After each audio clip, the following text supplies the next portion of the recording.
Panthers against Tom Brady. Two teams who need their quarterbacks to step up and lead their offenses on the gridiron today. It's Brady's Patriots going up against Newton's Panthers. With that, let's get up to Charlotte, North Carolina, as we bring in our broadcast team of Brandon Godden and Charles Davis.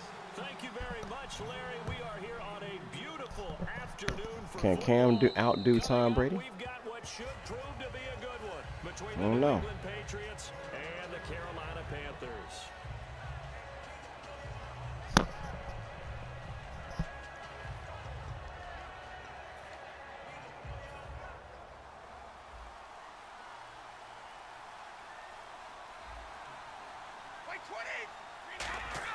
On 1st and 10, here's Brady, and he dumps it off to Blunt. And he'll get to the 29-yard line, brought down there. It's a 4-yard pickup, and that'll make it 2nd down. And on this offense, a guy that kind of came in under the radar, Lewis. Hard to believe that Dion Lewis was that far under the radar. There is something to precedent from schools. Played at Pitt, and they do know how to churn out running backs. Now Brady. Ooh. And he fires one that's intercepted. And an alley to run. And he will bring this one back. It's a Ouch. for a Panther touchdown. And the defense could not have written a much better script than that first drive, pick 6.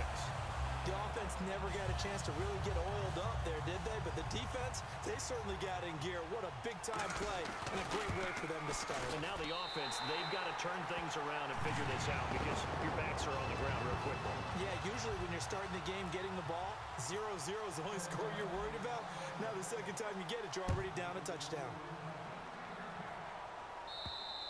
And this will not be returnable. It's out of the back of the end zone for a touchback. Here come the Patriots again on offense, the Super Bowl champions. And, boy, they have been able to do it a lot of times, Charles, with unsung heroes, haven't they? Look at the names that led them through the playoffs. Hogan, White, Lewis, guys you just wouldn't think of. Yeah, Dion Lewis, a 5th-round pick, 3 touchdowns against Houston in the divisional round. Chris Hogan, undrafted. He ends up having 180 yards in receptions, including 5 plays of 20 yards or more against the Pittsburgh Steelers. And how about James White, a 4th-round pick out of Wisconsin? Think about who he played behind while he was at Wisconsin, and he turns out to be the unsung hero of the Super Bowl. Would have been the MVP if it wasn't for Tom Brady. And you mentioned James White at Wisconsin. He was behind who? Melvin Gordon and Monte Ball, right? That's correct. To the right side, and he's got Edelman. And able to get this one across the 45 before he's brought down. All right, y'all see what he's doing, right? Julian Edelman's always a big part of the game plan for New England, and it was no different in the Super Bowl. They targeted him 13 times. He only had 5 catches for 87 yards, but did he make the catch of all time in the Super Bowl, that 27-yard juggling, incredible, defying catch? You know what's impressive is they got that call right on the field. And when I saw it live on television, you were there in person, I thought, that's not a catch. But then they showed the replay. Unbelievable. And when the official ran in and was emphatic that it was a catch, I thought he meant interception at first because there were so many red jerseys around Edelman. And as it turned out, they nailed it. Got it right on the field, got it right in replay. And Julian Edelman had a big impact in the Super Bowl with that catch. Luke Kuechly in there to drop him, and it'll be a loss of about 8.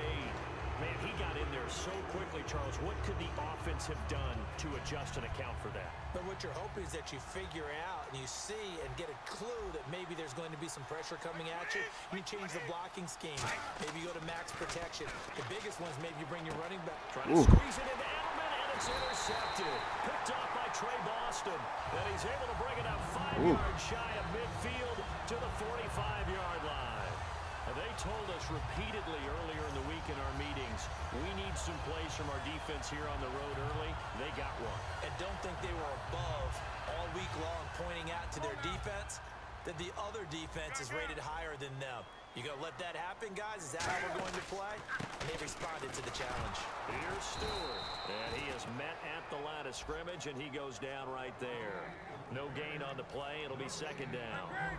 Here's the lineup and a big boy in the backfield, Tolbert. It's real easy to look at him and immediately picture a bowling ball scattering pins. That's exactly what Mike Tolbert does.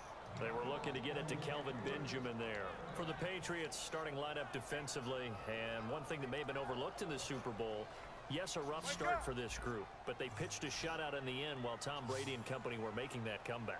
They really got their legs under them in the second half, didn't they? Because they really shut them down. And Trey Flowers, defensive lineman, 2.5 sacks.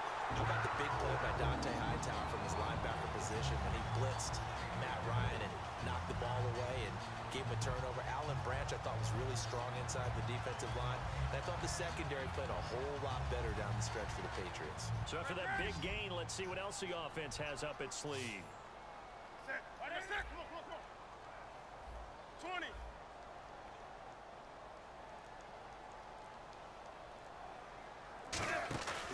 Now Stewart on first down.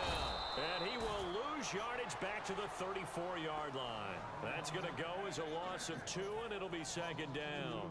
The defense won that play so fast that I think if the running back even had time to notice if anyone was there, it was just a blink of an eye, and there was a loss on the play. On second down, here's Newton. Escaping the pressure right. And his throw is incomplete. He was trying to get it that time to Ted Ginn. And that takes us from second to third down. It's always tough for the guys throwing the football when they think they've got a completion and the ball's almost there, and then someone sneaks a hand or two in and bats it away. Newton. And Ginn's got it. They get 17 down to the 17, and it's a first down. Well, for teams that like to play man coverage, running corner routes can be tough on them because of the ability of getting into it. Sometimes you're squaring it off. Sometimes you're just rounding it. Sometimes there's a fake. Sometimes there's not. That makes it very, very difficult for a DB to stay with it.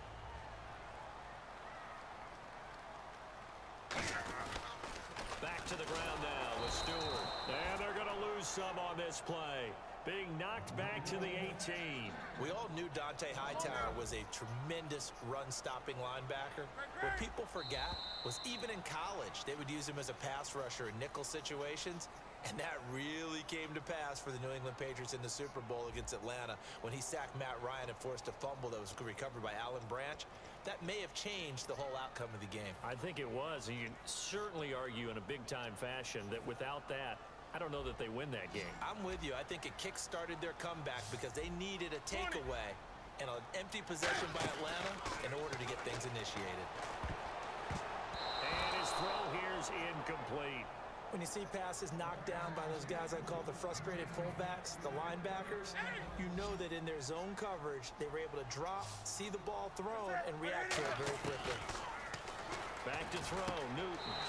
And that'll be caught. Panthers touchdown. It's Benjamin with a grab. Kelvin Benjamin, an 18-yard touchdown grab. And the Panthers are able to grow their lead. Excuse me. Gano for the extra point. And it's good to make it 14-0.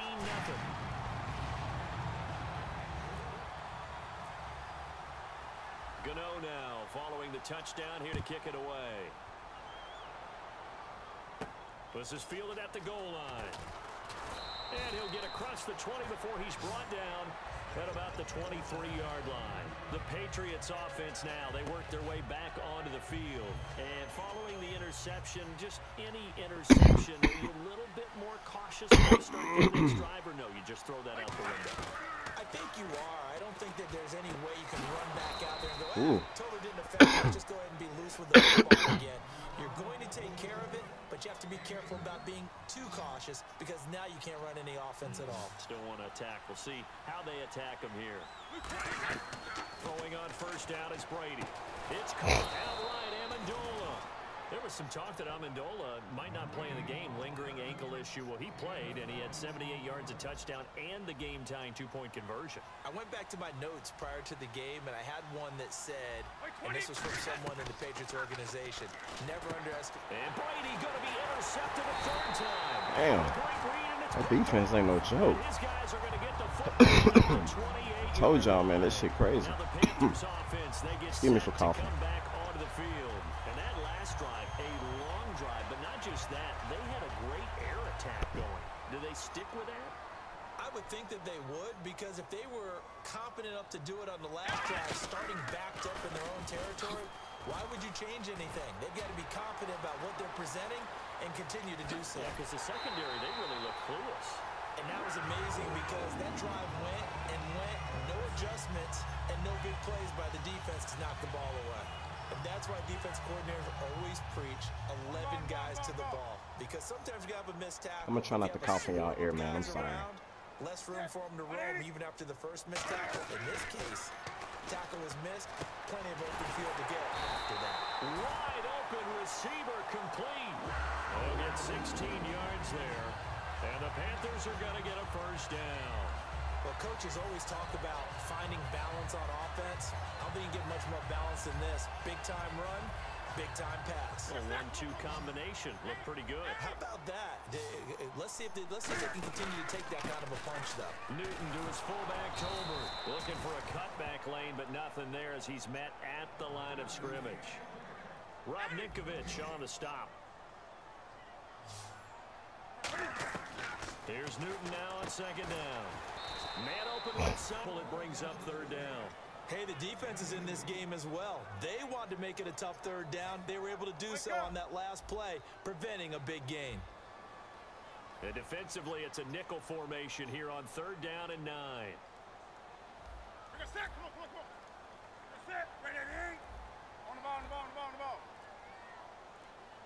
They'll need to get the play off quickly. Now Newton to the sideline, and that is a heck of a catch as he was able to get both feet in. Kelvin Benjamin bounced back from an ACL injury in 2015 to really good health in 2016 and had a 100-plus yard game early in the season, so it looked like he was all the way back. But Brandon, the rest of the year, never broke 100 yards again. That is hard to believe. He had a stretch late in the season. He went 18 yards, 11 yards, 20 yards. That's just not what you expect from him and the Panthers. Not at all. I don't think it's all his fault, but they're going to be looking for another breakout season from him next year. And he'll take this into the end zone. Touchdown, Carolina. Greg Olsen, an 11-yard touchdown. And the Panthers add on to their lead. Big fourth down conversion for the score, and the defense, that is a tough pill to swallow. Big time for them. How about them just deciding to go for it on fourth down? And, okay, forget the field goal, because that looked like an easy 3 points. Yeah, you might have had a defensive breakdown in there, but they pressed the issue and found a way to get it into the end zone. Give them big credit for that. This is fielded at the goal line. And he'll take it back to about the 19-yard line. Now the Patriot offense set to take over again. And with 3 interceptions thrown already, we'll see, do they rely more on the ground game here? They may have to change things offensively to try and settle things down, not just for the guy throwing the ball, but for the rest of the offensive unit, because their confidence has to be shaken a little bit. And you just wonder, is the see, we like that look though. That we're giving them as far as him releasing the ball, because we kind of have a good idea of where he likes to throw it. 2 minutes to play here in the first half. Back with more from Charlotte after this. They come out 5 wide, 3 of them to the right side. To throw is Brady. Throwing over the middle, but it's incomplete. And with that incompletion, partner, I get to ask you about New England being able to win the Super Bowl with so many unsung heroes. And this isn't new. They've got Tom Brady, but behind him, so many guys that aren't household names stepping up. That is so true, and we hear all the time how they evaluate and how heroes, the numbers 4. You see how I mixed that man play in? Who would have been the MVP with see that? And sometimes you have to do that. You just have to. Touchdown run. He's a 4th-round draft pick. How about Trey Flowers at 2.5 sacks? A 4th-round draft pick. And last but not least, a guy that I thought played really well was Malcolm Mitchell. I did that on purpose, guys. You see how I moved the guy away from the area? So you're exactly right. Unsung heroes making big contributions for the Patriots. And quickly, they get to the line. So he makes the grab and the chains move forward. Nice job by the offensive line, giving them time to complete that first down pass. 17 yards on the Trust me, it's a purpose thing. Will continue. It's a first down. And those first downs do add up. The offense keeps the ball moving downfield and keeps their defense on the bench, giving them a chance to rest. He's going to go up top for the end zone. Oh, he had 6 points in his hands there. Couldn't hang